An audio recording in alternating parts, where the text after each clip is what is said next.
we do see more and more companies are recognizing that sustainability performance, commitments, and so on is really part and parcel of not just building firm value, but also protecting firm value over the course of time. Hello, and welcome to Accounting for the Future. I'm your host, Anne-Marie Henson, and today we're discussing how organizations are embedding sustainability and resilience considerations into their risk management framework, responding to rising regulatory and stakeholder pressures, and making data-driven decisions that balance transparency without falling into the trap of greenwashing. Here to share his insights, I'd like to welcome Simon Hutton, who's our National Sustainability Leader at BDO Canada. Simon has over 15 years of experience providing sustainability advisory services to senior executives in various sectors.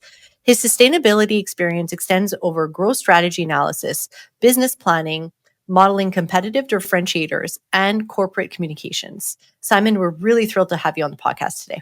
Thank you. Wonderful to be here. I'm looking forward to this conversation with you.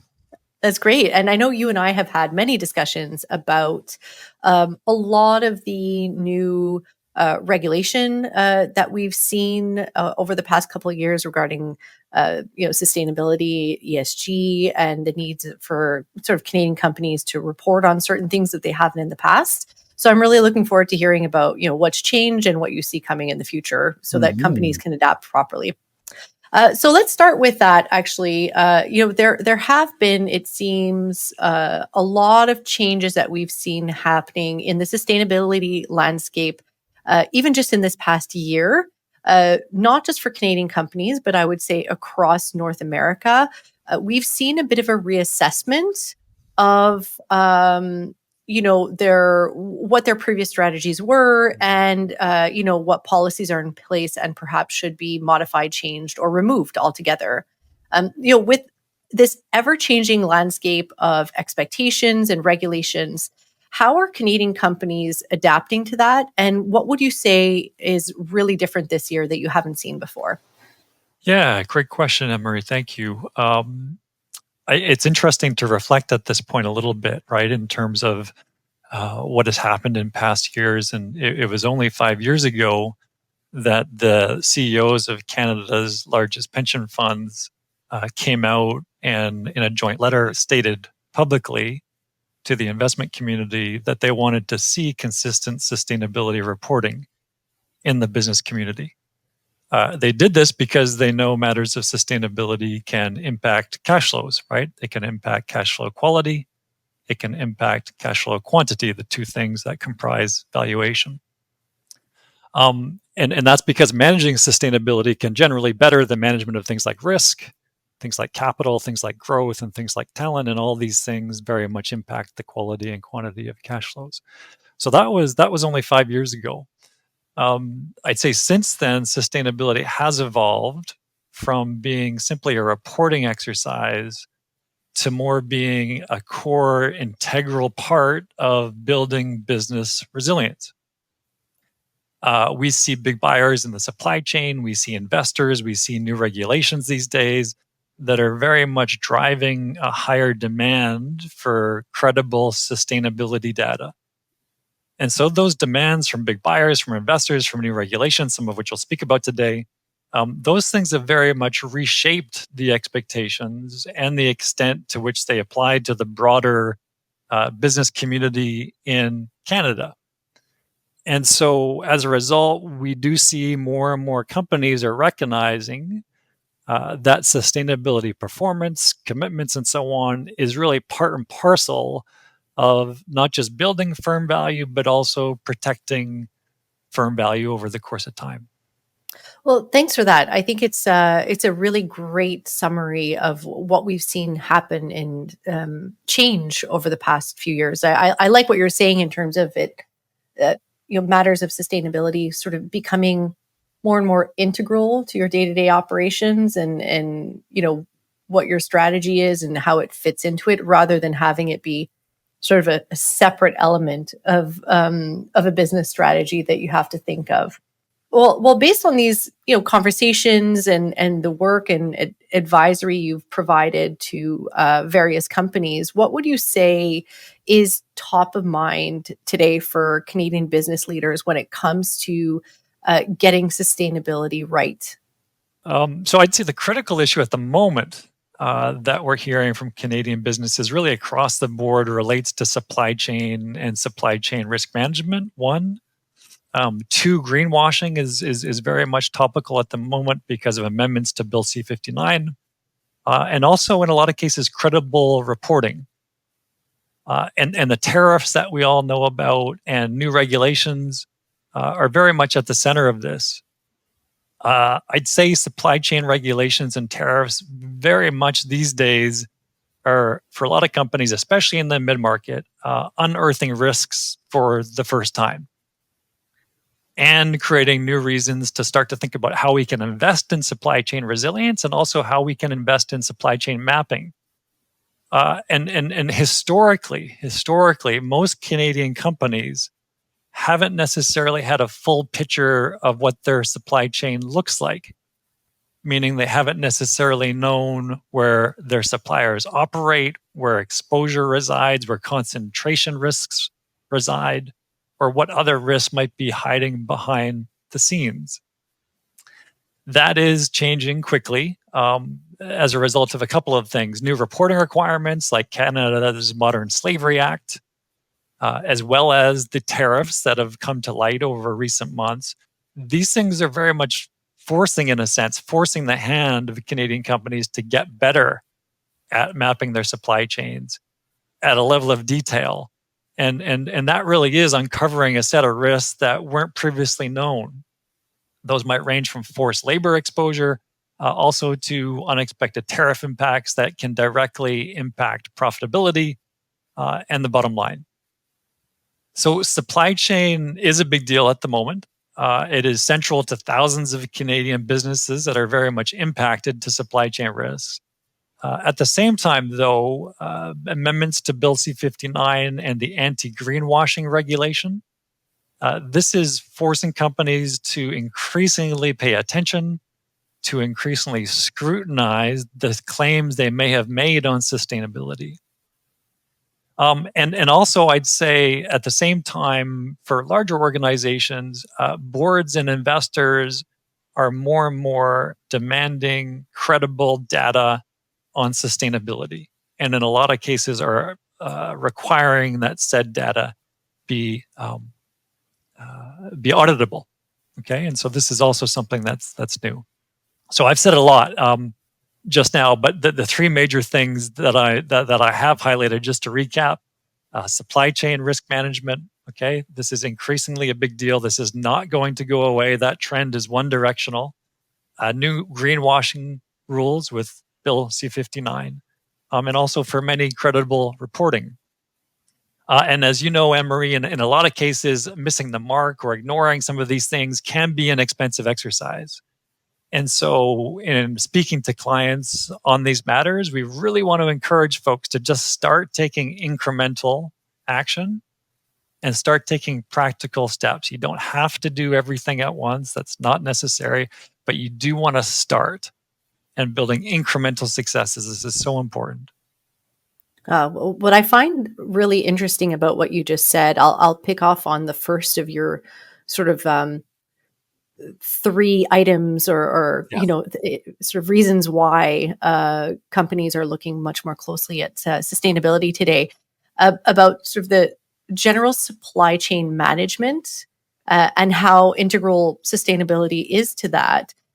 What I find really sort of interesting is that it seems to be when you're explaining this in a way that sustainability isn't just a one-off, so you can check the box and say that you've done what you have to with regards to that. There's a bigger piece around general like enterprise risk management, right? Like what is in your supply chain? Who are you sourcing from? Do you have geographic risk? Do you have risk with potential forced labor? Like, what is it exactly where are you sourcing your goods? I'm a little surprised to hear you say that this wasn't part of companies' risk management process in the past, or maybe not as prominent as this today. So do you know why there's been that shift? I think the shift from being relatively absent to being more present is part and parcel of the maybe at least two things. Canada's Modern Slavery Act has made it mandatory that organizations with sales more than 40, assets more than 20 million do supply chain reporting as it relates to the risks of forced labor in their supply chains. The penalties for not doing so can be up to $250,000. And so that's one reason why thousands of Canadian companies have had to start to take a look. That's a forced hand, right, from a regulatory point of view. The other geopolitical risk that has come to life recently, of course, is the tariffs. Right. And so those tariffs are also making companies take a second look at their supply chains, think about things like contingencies, thinking about things like alternatives in their supply chain that could reduce tariff exposure. So when we think about the why, I'd say those are two things that are quite different that have really changed the need for thousands of Canadian companies across the board to look a little bit deeper. Right. And I guess that you could argue that's perhaps at least one positive coming out of the tariff uncertainty these days. Absolutely. Is that it's bringing sort of business leaders, C-suite boards to the table to talk about supply chain risk, sustainability in a way that they perhaps haven't in the past. 100%. 100%. And so, the upshot of the tariffs, as an example, like you say, is in time, Canadian supply chains evolve, become more diversified, and become more resilient and become more robust. And net, that would be a huge positive for Canadian businesses. It would be a huge positive for the Canadian economy. Yep, absolutely. No, thanks for providing that insight, Simon. And I'd like to talk about something else that we've seen happen a lot more recently. The coverage in the news is almost daily. Extreme weather events. In Canada, when we look at the increase in terms of forest fires, in my neighborhood, basement flooding has almost become just a regular occurrence of the summer with the really significant rainfall. So we're seeing this happen in different countries worldwide through a variety of different weather events.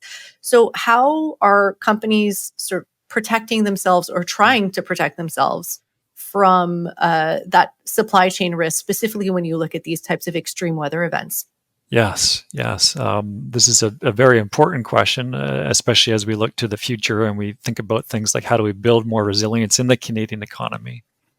So historically, the answer to your question is a lot of organizations have not, right? That there hasn't necessarily been a catalyst or a reason for them to consider the risk of climate as it relates to asset decisions, as it relates to supply chain risks.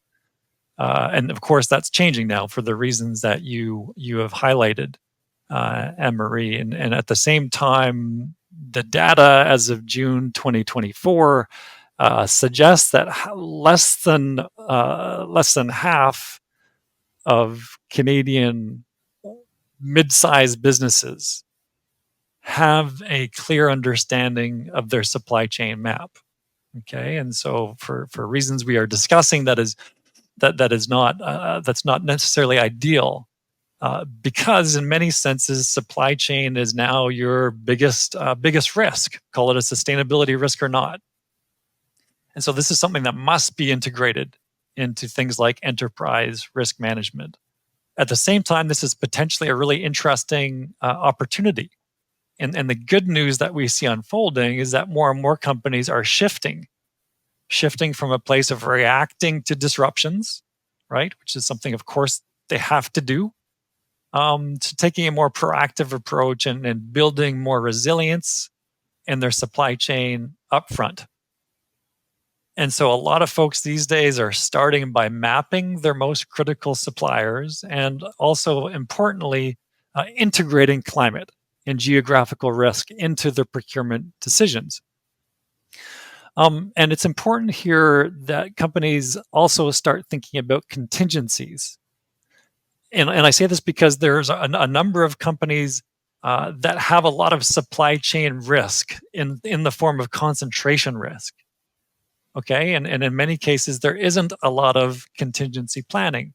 So a lot of work we do these days is helping clients think that through and map out their supply chain, map out their concentration risks, and help them understand what those risks look like, qualify them, quantify them, and also help understand how to better manage them.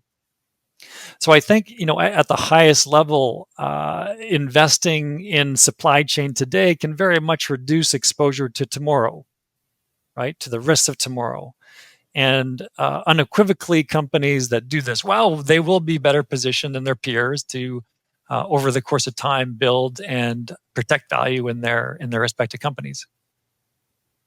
Right. Well, thanks for sharing that, and it's good to know that this is becoming a lot more sort of front and center as companies are trying to build out their strategy with regards to supply chain and protect themselves ultimately from these kinds of risks. It doesn't sound like they're going away anytime soon. Unfortunately, it looks like we're going to see more and more of them. So making sure that C-suite and boards understand where their supply chain is potentially most vulnerable, I guess will really help them succeed in the future and be more competitive. So I'd like to ask you about some decisions that are often companies have to make, especially those that are in sort of infrastructure, real estate development. Those that have very capital intensive types of sectors. Yes. There is perhaps one of these questions when you're thinking of strategy and how to protect yourself is to decide whether or not you want to build an asset or lease an asset, right? They come with various pros and cons. I definitely fondly remember my university days where we used to do mock assessments of whether they Yes. should buy or lease in school. So, but perhaps climate risk at the time wasn't necessarily one of the factors we were looking at very closely. I'm sure that's something that's a lot more important today. So, how should they factor in climate risk into those types of decisions? Yeah. So interesting to reflect on the education there, right? And how at the time climate wasn't necessarily part of the picture. Fascinating how things have changed. So yeah, to your question, Anne-Marie, I think to your point, really, location decisions have always been very strategic, right? And now more and more climate risk makes those decisions increasingly critical. And so factoring in things like heat stress, mapping of flood history, wildfire exposure, which has been a huge thing here in BC over recent years, insurance costs, all these factors are very much important when choosing where to build or where to lease. These are risks that have been demonstrated to be shown to be increasing over the last two decades. We've seen a rapid uptick, if you will, of things like wildfires, of things like flooding, things like heat stress. And so, with these types of events manifesting more and more, I think because of it's literally in their face, business leaders are realizing that things like physical climate risk very much can influence insurance premiums, asset values, long-term resilience, and that, of course, can impact how decisions are made that relate to some of these core assets. And so more and more climate planning really is becoming an important part of making decisions that are informed, not just for compliance reasons, but for the sake of business continuity and stability over the course of the years. And, in talking to clients on this sort of topic, at the end of the day, what we don't want is I'll use an analogy, we don't want our clients to cross the road without looking both ways, right? And so failing to look at climate risks when making something like an asset investment decision would be just that. It would be akin to crossing the road and only looking left, only to find out that you were struck by something that's coming from the right at a later time. And so being more thoughtful, being more strategic, being more analytical and critical about some of these climate risks is generally a win-win situation at this stage, given where things are at and how the climate is also evolving. Yeah, that's really interesting, actually. And it reminds me of a recent situation. One of my clients that I work with, they're a supplier to mostly the mining industry. And there's one company in particular that has asked them, instead of my client sort of manufacturing in their own facility and then having the goods shipped to the mining areas, which are a lot more remote and subject to more extreme weather events. They've actually asked, this company has asked them to build a mini facility on the mining property so that they can avoid a lot of the potential issues where it's more they're located more up north. There are a lot more fires there. Sometimes there are roads that are blocked, and so it is becoming more and more prevalent that companies are making business decisions based on these risks if they think that it's perhaps too high of a cost to take a chance. Yeah. I mean, it's a really interesting example of sort of centralizing supply chain to minimize risks, right? Exactly. Yeah, yeah, very Yeah. interesting. And when you look at companies today, Yeah. what are perhaps some of the bigger mistakes that you've seen when it comes to sustainability reporting? Hmm. I'll highlight two today. I think the two biggest mistakes that we see manifesting is over promising and then under measuring. And companies, and in some case governments across the world, have often gone about setting very ambitious sustainability targets, but often lack the credible data and the evidence to back them up. And that disconnect can really erode trust, right? It can erode trust with investors, with customers, with employees, with taxpayers, with all manner of stakeholders. And we've seen this play out in some cases where organizations make announcements or aspirations around things like net zero commitments that are quite distant. For instance, net zero 2050 as an example, but struggled to establish a baseline of their emissions or the supply chain impacts on their emissions, and thus they're really making a very bold, in some ways courageous plan, but haven't necessarily thought through and granularly what it would take to get there. And so that can create a challenge whereby sometimes you then see organizations pulling back from commitments they have made, and sometimes that can impact credibility, right?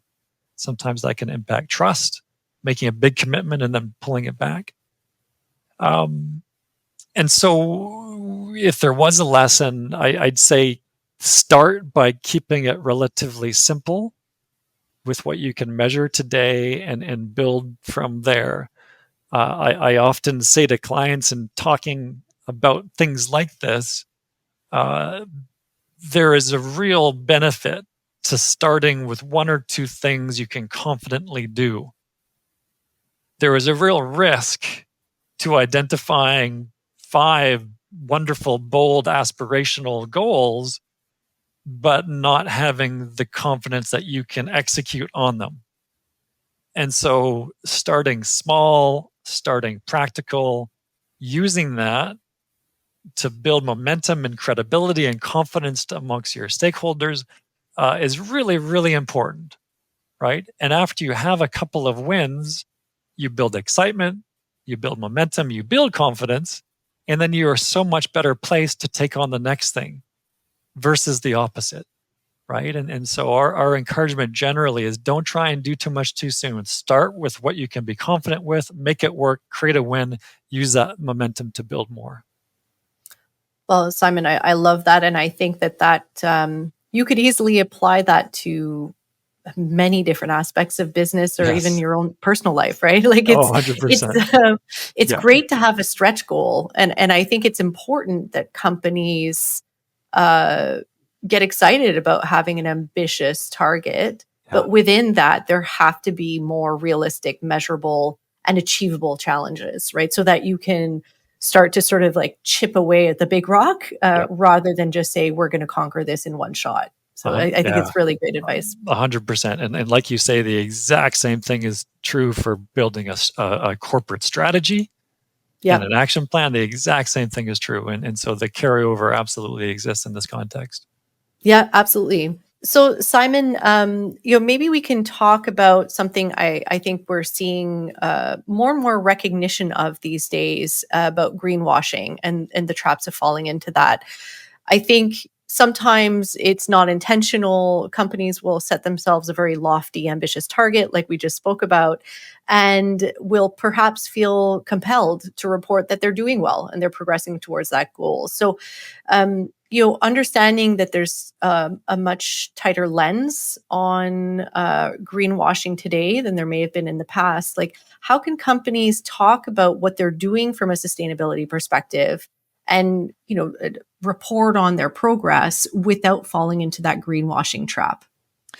Yes, I think at the highest level, being real, being measurable, and being verifiable are a few things that are really important, especially these days with the changes to the Competitions Act through Bill C-59, which has created anti-greenwashing regulation in Canada.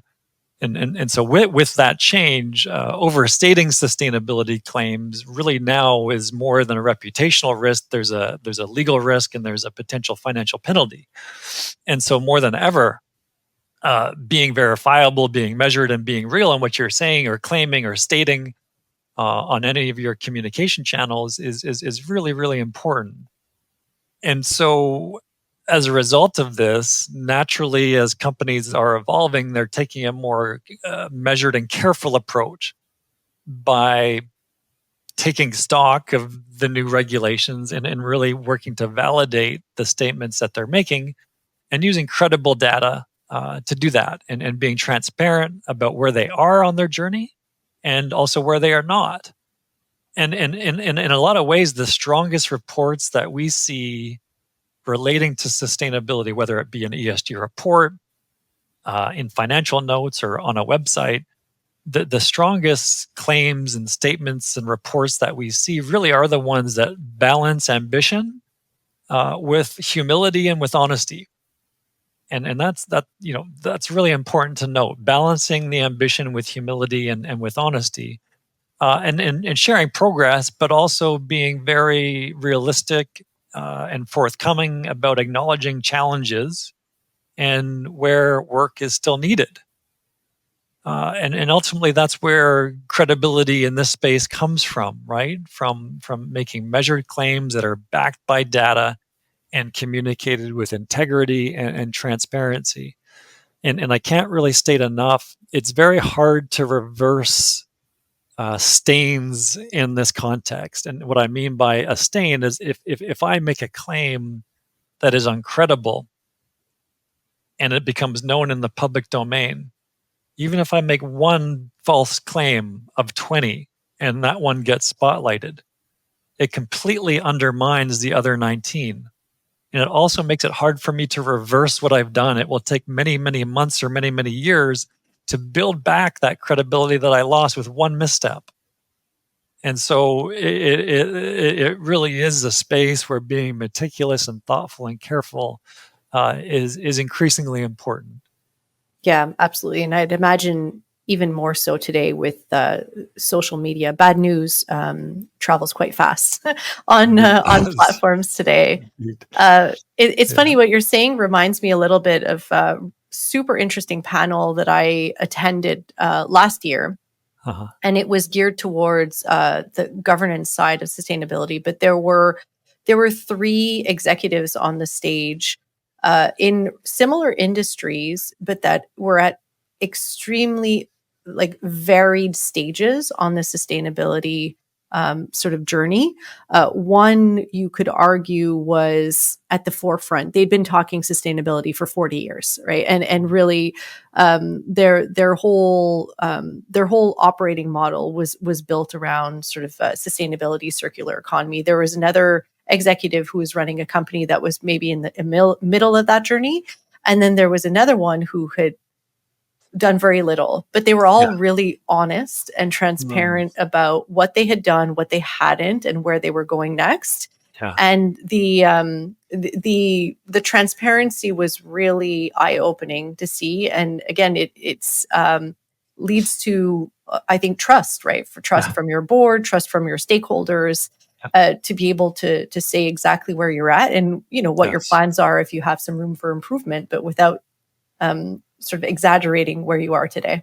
Yes. Yeah. Being imperfect is absolutely okay, and it's Yeah, appreciated, right? absolutely. And pretending to be perfect when you're not, that's where things get a little bit messy. Yeah, for sure. Mhm. Well, Yeah. I have one last question for you then, Okay. and we can sort of end on this note. I For think sure. there is a recognition. I think with the new regulations that are making it a must have, not a nice to have around sustainability, and especially um, what you said before about the measurement and the reporting and the data behind it. Yes. So why should CFOs and boards, with all of the other challenges and priorities that they might have on their Mm. plate, why should they care about sustainability data today? Yes. Yeah. Yeah. Strong question. So I'd say these days, right, and this historically hasn't always been true. 20 years ago, this probably wasn't true.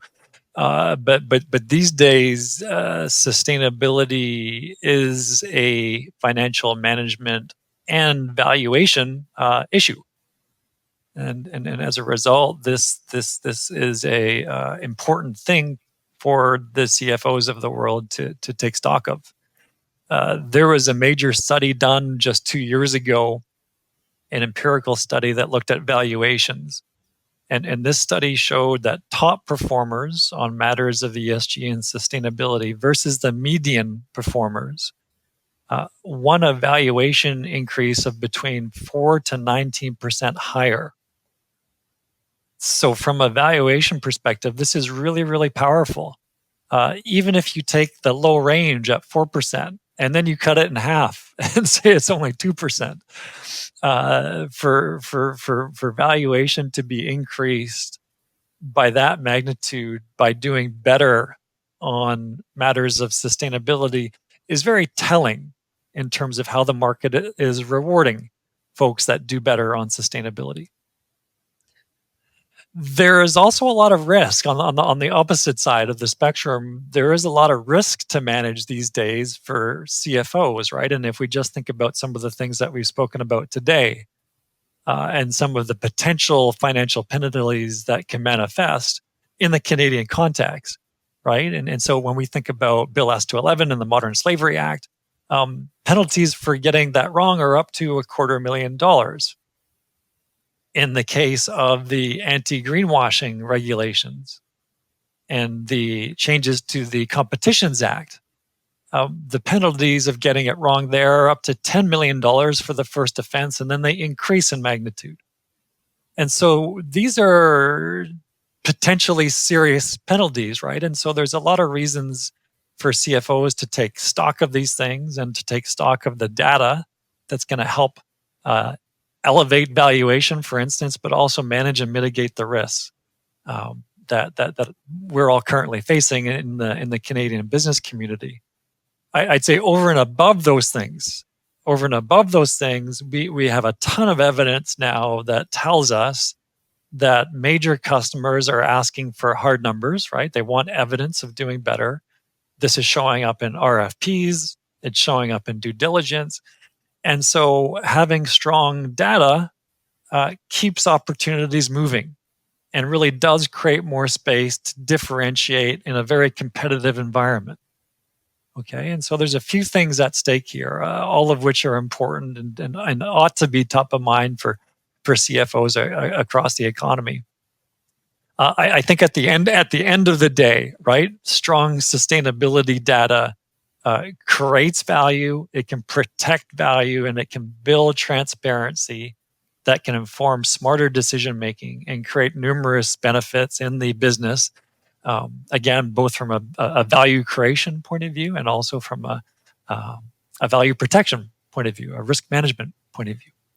That's great. Yeah, and I don't know any company that's not looking for a way to increase its valuation. So that's a very compelling reason in itself, outside of the risk mitigation. So, Indeed.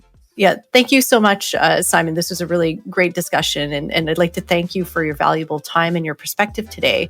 I hope our audience appreciated this discussion. If you like this episode, make sure you leave a review or comment and click the follow or the subscribe button to stay tuned for our new episodes. Thank you to our listeners for tuning in today and to all of our episodes. I'm Anne-Marie Henson, and this has been BDO's Accounting for the Future. We'll see you next time.